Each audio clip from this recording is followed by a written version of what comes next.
All right, and I believe, correct me if I'm wrong, this is kind of where we ended last time, is the development of what we know as attachment theory.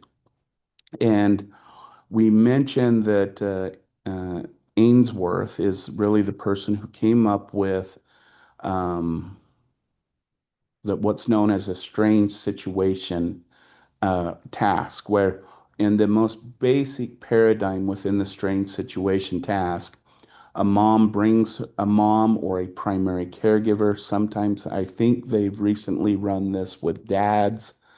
Um, you bring the child into a playroom where there's plenty of different activities the child can engage in. The mom gets the child interested in playing and stuff like that. And then at some time point, the mom leaves. Okay. In some situations, there's no one in the room, just a two-way glass observatory with a camera recording a child. In some situations, mom leaves and a complete stranger comes into the room, hence the term strange situation. Okay. In either case, what we're looking for is the child's behaviors when mom returns or when the parent or caregiver returns. How do they react to the return of quote unquote their secure base? And what we found is that dependent on the parenting style or the caregiving style, that determines kind of the child's reaction when the individual returns to the room. Okay? So, what we found in support of Bowlby's attachment styles or attachment types with Ainsworth research, we found that there's basically four types of attachment styles. The preferred style is secure attachment, okay? Meaning that the child, if you want to think about it, when we talked way back when about Eric Erickson and we talked about trust, this is kind of that child that meets that definition of trust. They feel secure, they feel organized. Oh, bless you. Oh. Um, and they explore freely with the caregiver's presence. And as I said, they kind of do that mother-child dance when the caregiver so the caregiver leaves, the child gets curious, where's mom? I'm not sure. But eventually the child will return to play because they feel secure enough that the caregiver will eventually return. And so when the caregiver returns, they seek out the caregiver and and if they're distressed or because of the caregiver leaving, that we find that they're easy to soothe by the caregiver, meaning that a pat on the back, I love you, they're fine, and the kid will go back to playing again. Okay. What we found is with secure children is that in early mothering, the mothering style was very responsive to the infant's needs, meaning that they didn't just allow them to cry and cry and cry. They came and a lot of moms, if you talk to moms who are really receptive to their infant, they're able to tell the difference between a feeding cry, a changing cry, and a comfort cry. And they're responsive to each type of cry of the infant. Okay. This is kind of what has been shown over and over to create what's known as a secure attachment. Anxious avoidant is when um, uh, it's kind of an insecure, but they're still organized in their play. Okay. In this situation, the child explores with or without the caregiver's presence. Okay. They're kind of anxious and avoidant of anything. When they reunite with the caregiver, the child won't seek them out. They're avoidant of them. Okay. And what we found is when a child is kind of anxious and avoidant, is that in early mothering, the mother tended to be emotionally unavailable and disliked when the child seemed needy and seemed always needed to be held, those kinds of things. And they kind of, put some shame on that type of behavior. Um, and so that's the anxious avoidance. What about anxious, ambivalent, or resistant? This is when a child, again, the organization is they're insecure, but they're organized in their playing. And what I mean by organized is that they can do one task, do that task, and then go on to another one. They're not, when we're talking about security organization, they're pretty stable in their behavior. Okay. But they're insecure in whether or not, again, going back to Erickson's shame and whatnot, they're still not quite sure what they're supposed to do. You remember when we talked about mistrust with Erickson, we said some children will explore without giving a care about the caregiver. That's the anxious avoidant type. However, on the other side of the untrust and side of the scale is children who become very clingy to the caregiver and don't freely explore. And this tends to be that anxious, ambivalent, resistant child. Um, they both seek and reject contact with their caregiver. So at one point, they will be very secure and seek them out, or at other times, when the caregiver approaches them, they'll tell them to kind of go away. I don't want anything to do with you. If we mark early mothering for the anxious ambivalent type, it's the caregiver may be attentive at times, but not others, but not in a response to the baby's cues or needs. So this is the mother who checks on a child on her timetable, not the child's timetable. This is the mother that I explained on the untrusting when we talked about Erickson that comes into the room, the child is crying, and they're going, "Why? Why are you doing this? Why are you crying? We're not at that time yet for me to care for you." Okay. So that's that. The and if you look at these, we're going from most favorable to least favorable outcome for children. And I'll explain why here in just a minute with how children then organize their sense of self.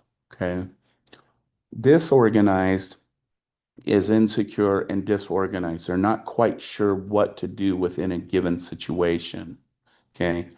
Meaning that when the safe base is there, safe base for exploration, meaning mom is there, they may freeze, explores in a very disorganized fashion. They're not sure if what they're doing is right or wrong. So they may be intrusive in some cases or very withdrawn in others. Okay.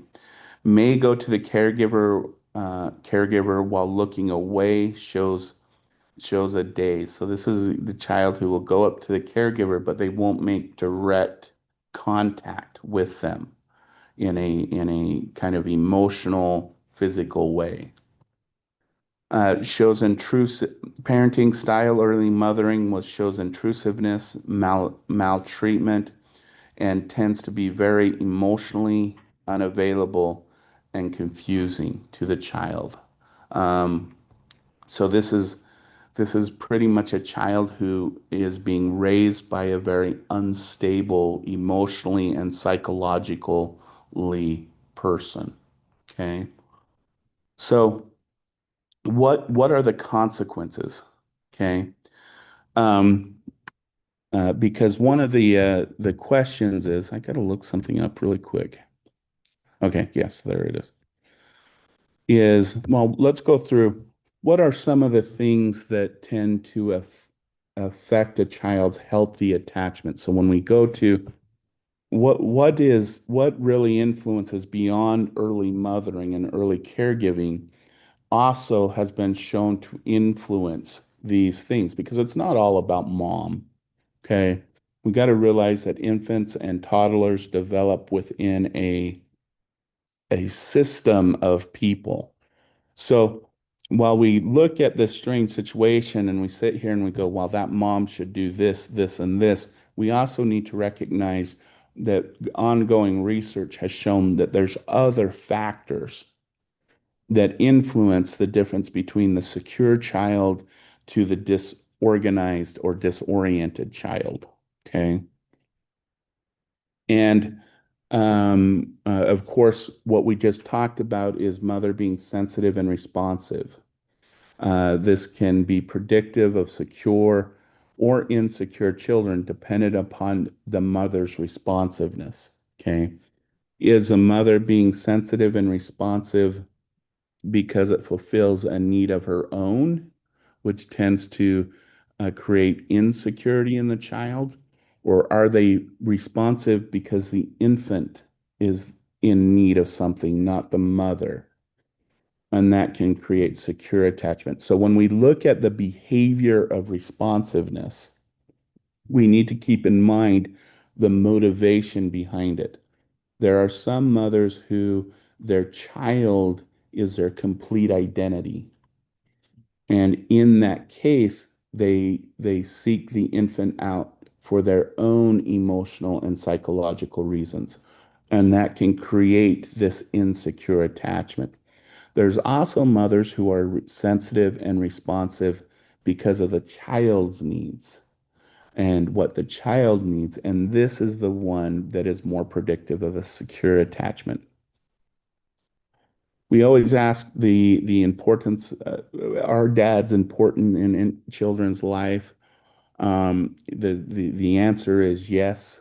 Fathers being sensitive is also important. We find that the absence of a father, children can tend to develop more uh, uh, insecure, organized, or insecure, disorganized attachment, regardless of the mother's parenting approach, whether in sensitivity. Um, Fathers tend to also enforce and secure behaviors within the household, creating predictability with the child's life, which is creates more of a secure attachment. And further research has shown that absentee fathers um, can also create other issues. We've already mentioned this at the beginning of the class. For example, bless you. Absentee fathers is predictive of when girls will go through their first menstrual cycle. They're younger and younger instead of older and older. And so all of those things are predictive on the father's role. We also have to recognize that the infant has a role and that adults are only human too. And I think I mentioned this before, but I want to bring this point home. But an infant's temperament helps determine sensitivity of parenting response. When a child has more of a milder temperament, an easygoing temperament around people, they tend to be easier to hold, to love, to comfort, to feed, to change, versus a reactive temperament, which overstimulation, over love can create rejection behaviors of infants and really play at the what is the term heartstrings of mom and dad because the child seems to be constantly rejecting them. Okay. And that can create patterns of behaviors in the parent and the child that can then lend to the potential of an insecure attachment. Okay. And then there are some children, and I will say that infantile colic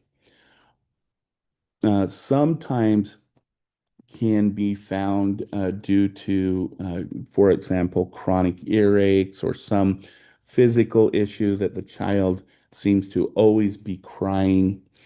But in a set of infants, there is no physical um, illness or disease that is causing the child to constantly cry. And this too can create a hostile kind of environment because the parent feels like they can't soothe their child. So they start to think that they're a bad parent.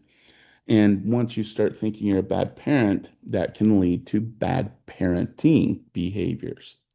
And so this also on the infant side can then project to the parent and create some dysfunction between in within their attachment that they're trying to build. Okay, so those are some things to keep in mind that it's a system. It's just not mom's role to create attachment in their child. Dad has a role, and yes, even the infant has a role too. Okay. And so um, we should note there are some biological and cultural issues to consider. We just talked about some biological ones. We talked about temperament. We talked about colicky babies. But we also find that higher levels of oxytocin in infants raised from birth than those previously neglected. Okay. Oxytocin is the kind of the bonding chemicals. Originally, it was thought that oxytocin was just the chemical that initiated the breast milk process. Okay. But what we have found since then that it is present whenever two individuals are going to be bonded together. Okay. And so if we look at this from, for example, a mother-infant perspective, and this is where, again, biology and the situation plays a role. Whenever a female is going to bond with someone, she will instantly start releasing oxytocin. And this makes sense because if you're going to have a child, you can't wait for that bonding to occur. So moms and infants start to release oxytocin almost the moment they're going to meet each other physically for the first time. Okay. Men and dads, on the other hand, are different. They don't immediately start releasing oxytocin. Okay.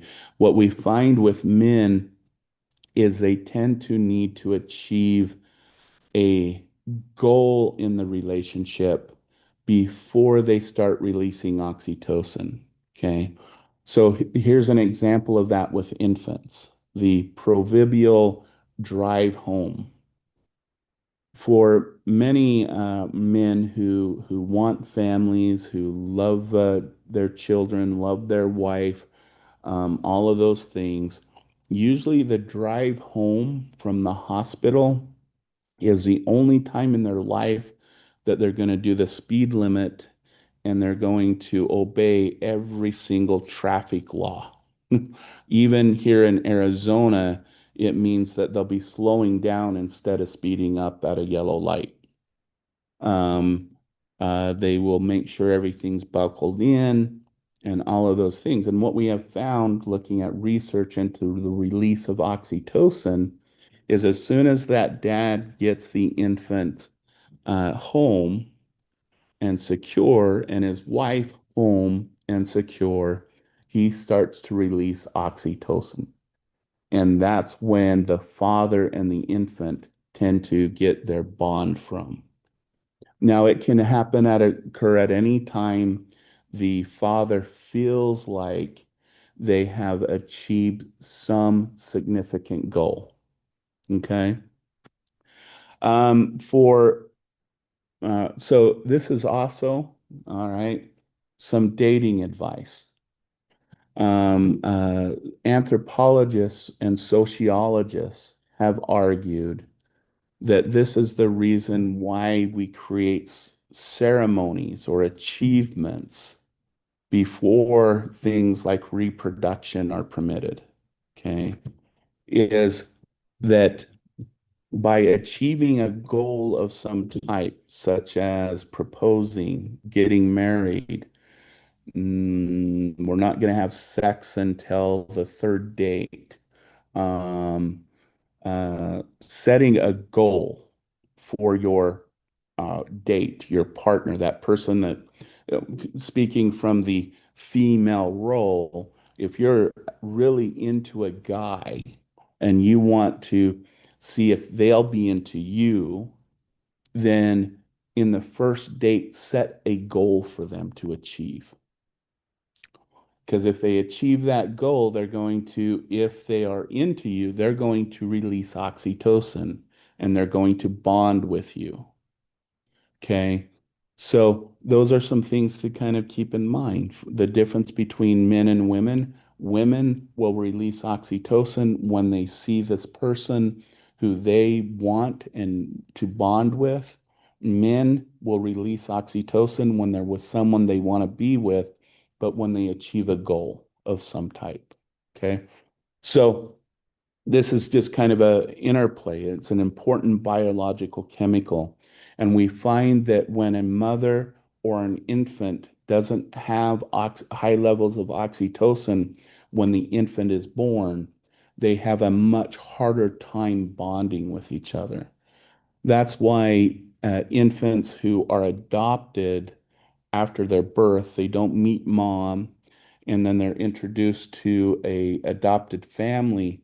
They always felt like the odd person out in that relationship. If you talk to a lot, and I am saying a lot because it's greater than 60% of people who were adopted after they were just born, they will report always thinking that something was wrong. There was something that, are they my parents or not? Um, and for adoptive parents who don't tell their children that they were adopted until their later years, those children then as either adolescents or adult have a really difficult time because they always kind of had this hunch that they weren't biologically theirs because that bonding of oxytocin didn't occur. Okay. This is also if moms have a C-section, you will notice that one of the IVs is a bag of oxytocin because with a C-section, because you're not having the infant naturally, you're not going to produce oxytocin naturally with a C-section, and so they'll have a IV drip of oxytocin to help the mother start to have that bonding experience with the infant. Okay, so some interesting things, at least on the biological end. What about culture? We find that culture plays a role in our parenting's preferences and the way we raise a child. And so we find, for example, in American and North European, which tend to be individualistic cultures, that we find that avoidant attachment is the most common type of insecure attachment. So it's that kind of avoidant um, uh, idea. Okay. However, in more collective societies which emphasize social harmony, the most common type of insecure attachment, for example, in Israel, Korea, and Japan, are the anxious and ambivalent, is the most common. So they're anxious about what they're doing because their environment is supposed to be seeking harmony. In the American culture, my environment is chaotic and isn't allowing me to be my individual self, so I'm avoidant. Okay. And that's how kind of culture plays a role on our attachment style as well. Now, I had mentioned that the whole reason attachment was being studied is originally it was believed that early childhood attachment, especially in infancy, predicted later romantic and friend and even work relationships. And of course, if you had a secure attachment in infancy, you would have a secure attachment in adulthood and be more successful in romantic relationships, friendships, and workships. Okay.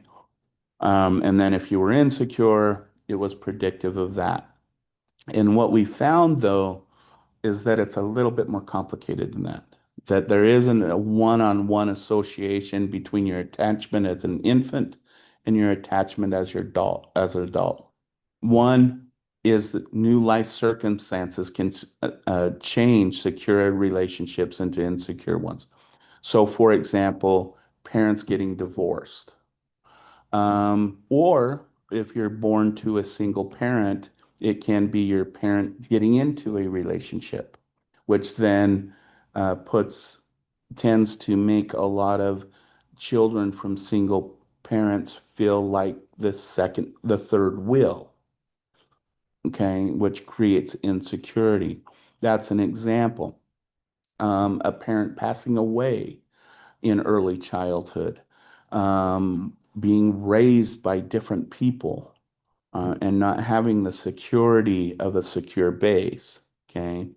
So all life circumstances in early childhood can change our from being very secure to insecure, and in some cases, insecurity into security.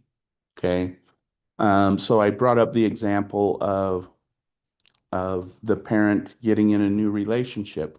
Well, that can create a time of insecurity in the child if it's a very healthy adult relationship that the single parent got into. It then can create a secure environment for the child and create a secure attachment. Okay. Probably the most complicating factor about the relationship about early attachment and later romantic relationships is that your peer relationships in adolescence better predict your romantic relationships as adults. Okay. So, dependent upon in adolescence, the peers you choose, the peers you interact with, the idea that you're going to marry your mom someday is a little bit inaccurate. More likely, you're going to marry someone like your best friend in school someday. More likely. Okay. This is where early childhood, though, plays a role. So if a child's environment stays consistent, so they have a secure attachment in infancy, when they enter preschool and kindergarten, elementary school, they're going to have a secure attachment and probably going to attract friends that also have a secure attachment. And then again, if nothing changes in the child's life when they go into adolescence and they still have that secure attachment from infancy, they're more likely to choose peers that also have more of a secure attachment. And so that's the relationship between infancy and adolescence. But that relationship stops at adolescence. Anything beyond that is really dependent upon what an individual does with their friendships in adolescence, regardless if they have an insecure, secure attachment style. The friends that the individuals choose during their peer years really has more predictive value on later romantic relationships than does the relationship in infancy between the mother and child. Okay. Now, beyond, adult relationships, child relationships, and whatnot, and what does secure, what does attachment styles do to our internal working model? Meaning, based on these attachment styles, how does a child think about themselves? Okay. So, with a secure attachment, we find that children have a working model and adults. So, this extends to all of us in this room. These internal working models tend not to be different between an infant, middle childhood, adolescence, adulthood, even clear up into some research that has been done with the older population, the elderly population. These working models tend to be stable dependent upon our attachment style in that given place we're in. So if we have a secure attachment, I can trust and rely on others. I believe that I'm lovable, capable, significant, and worthwhile, and that my world is safe. Okay. Um, I think if we were to rate these, this would be like the 5 star. I think this is what we all want. Okay. Anxious avoidant. Other people are unavailable and rejecting. So we think that others are not interested in us, don't like to be around us. When we do go to them, they tend to be rejecting. And so we don't really engage in our world. And we have that protective shell. So those people who tend to say they have walls around their heart or walls, or this is kind of that anxious avoidant type of attachment. Okay. Um, if I deny my needs, I will not get rejected. Okay. That's a very common mindset. So I don't really go get what I really want in life because I feel like I'm just going to be rejected for it anyways. If I do what is expected, I will not be rejected. So I'm very obedient, if you would say. And this is the person who will take care of others and deny their own needs in the want to be loved. If I deny myself and totally focus on others, that's when I will be loved. Okay. In the anxious, ambivalent, resistant child, others are unpredictable, sometimes loving and protective, sometimes hostile and rejecting.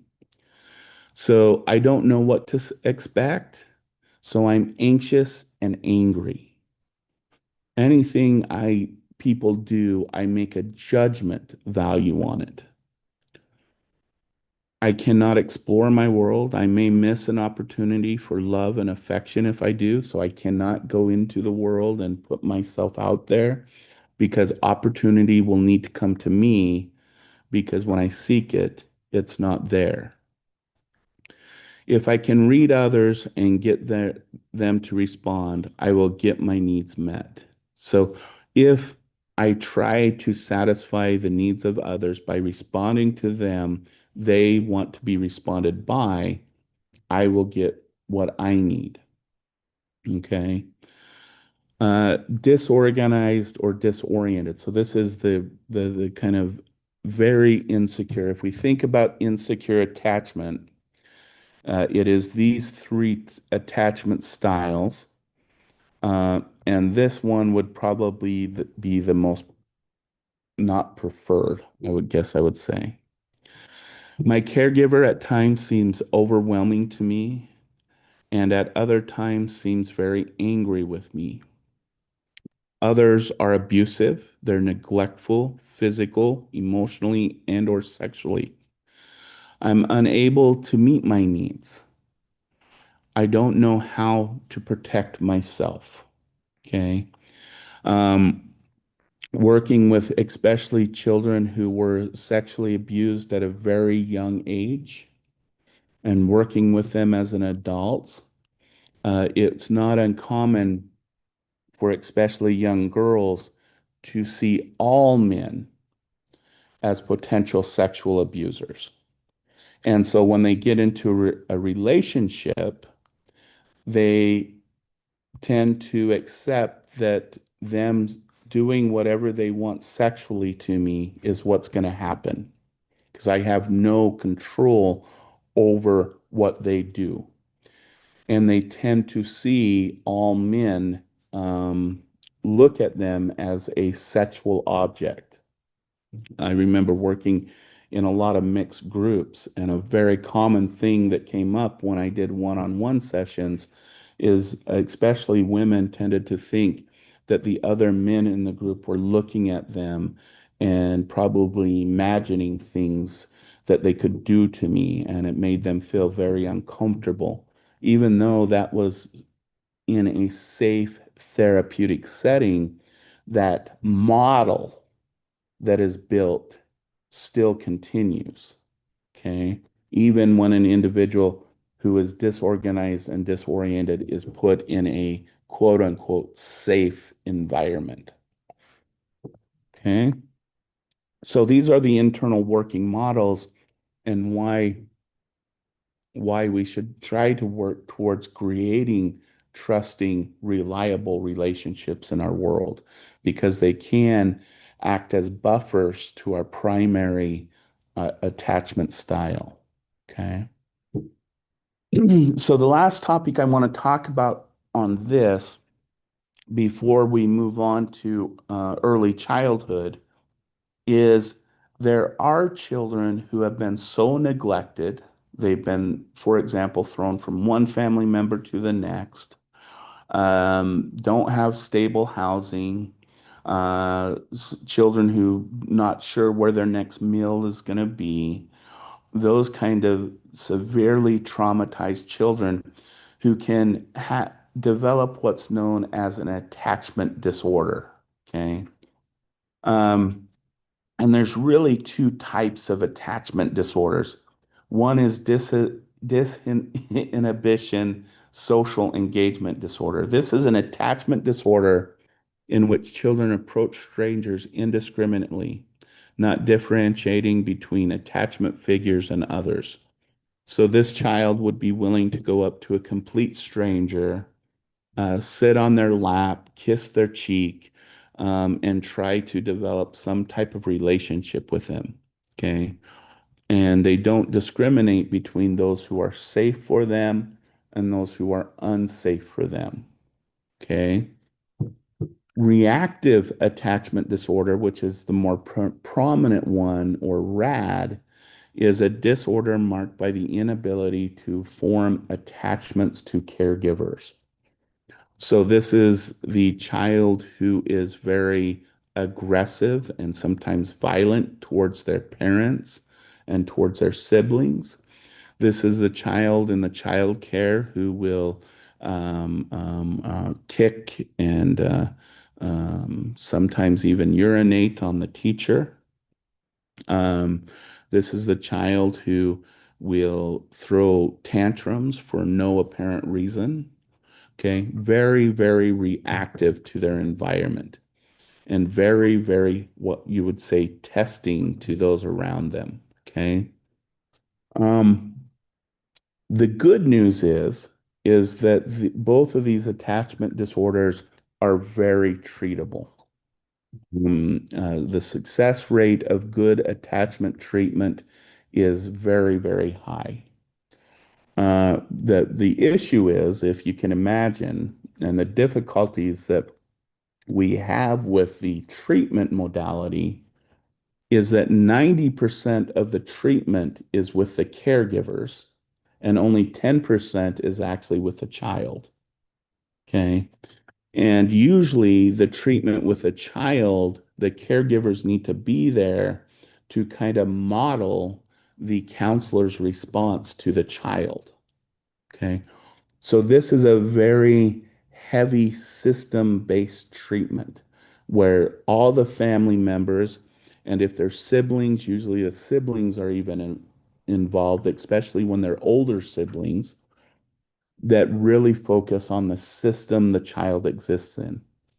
Very, very treatable as long as the system is willing to engage in the treatment process. The issue is, and this is something that if someone is interested in working with children with attachment disorders and stuff, that hasn't been figured out very well. I had a I have a close friend who used to do attachment treatment for children and families. And he said no matter where they were in the treatment process, they might be 3 or 4 weeks away from successfully completing the treatment. But if the treatment isn't complete by the age of 8, they stop. Because for some reason, after the age of 8, no type of attachment disorder treatment modality has been successful. It has a zero, almost a 0% efficacy. And the other thing that we have found, especially if nothing changes in the child's environment, is attachment disorders tend to turn into what's known as adolescent conduct disorders. Conduct disorders, this is the child who is constantly in truancy in the school officer's office for doing something wrong.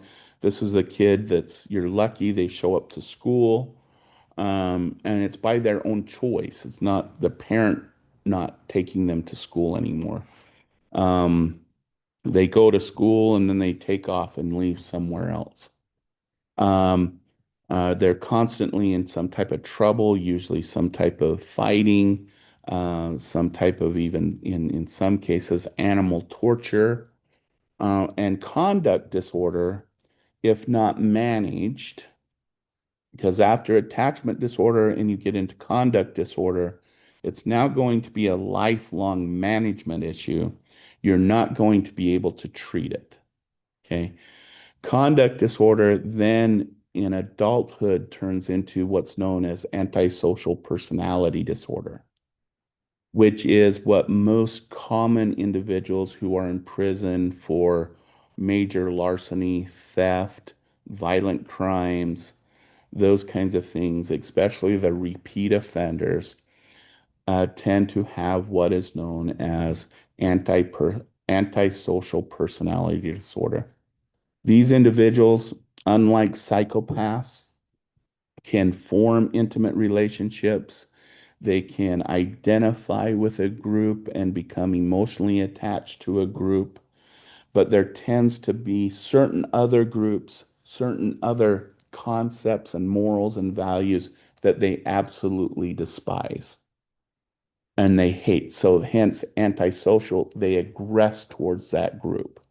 So if you think about, for example, white supremacists, okay, or hate groups, they all meet the definition of antisocial personality disorders to most extent. Okay. So that's the consequence. Again, when attachment is severely damaged and return develops into a disorder, if not treated by about that age of 8, it can then have significant worst outcomes for the child. Okay. I think we should be good for that. I went a little long. So I'm going to stop.